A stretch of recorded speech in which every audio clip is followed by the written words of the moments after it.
அப்ப அண்ணாவும் எம்ஜிஆரும் யாரு?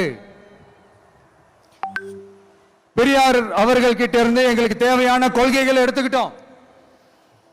அவரை ஃபாலோ பண்ற, அவரை வழிகாட்டி ஏத்துக்கிட்ட அண்ணா அவர்கள் கிட்ட இருந்தோம், எம்ஜிஆர் அவர்கள் கிட்ட இருந்தோம் தேர்தல் அணுகுமுறையை எடுத்துக்கிட்டோம்.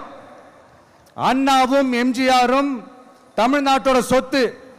அவங்கள பயன்படுத்துறத பத்தி யாரும் இங்க கம்ப்ளைண்ட்லாம் பண்ண முடியாது. அண்ணா எங்களோடது, எம்ஜிஆர் எங்களோடது, நீங்களா எடுத்துக்க கூடாது அப்படிலாம் யாரும் இங்க அழுதுட்டு இருக்க முடியாது, சொல்லிவிட்டேன். அதனால நாங்க ஒரு வழியில அரசியல் செஞ்சுக்கிட்டு போயிட்டு இருக்கிறோம். உங்களுக்கு தான் டிவிக்கு ஒரு பொருட்டே இல்லைல்ல, அப்புறம் ஏன் கதறீங்க? அப்புறம் ஆளுக்கு அங்க போயிட்டு இங்க போயிட்டு புலம்பி தள்ளிக்கிட்டு இருக்கிறீங்க. இது எப்படி இருக்கு தெரியுமா? எனக்கு பயம் இல்ல, எனக்கு பயம் இல்ல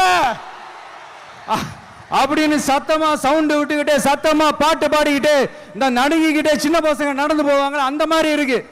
முதல்ல மண்டையில இருக்கிற கொண்டைய மறைங்க சார்.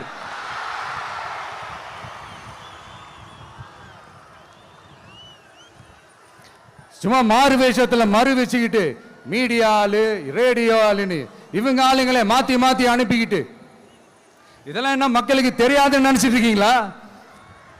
மக்கள் எல்லாத்தையும் உன்னிப்பா கவனிச்சிட்டு இருக்காங்க. அதனாலதான் சொல்றேன், உங்களுக்கு நீங்க கொள்ளையடிச்சு வச்சிருக்கிற காசு தான் துணை. ஆனா எனக்கு என் மேல எல்லையில்லா பாசம் வச்சிருக்கிற இந்த மாசு தான் துணை.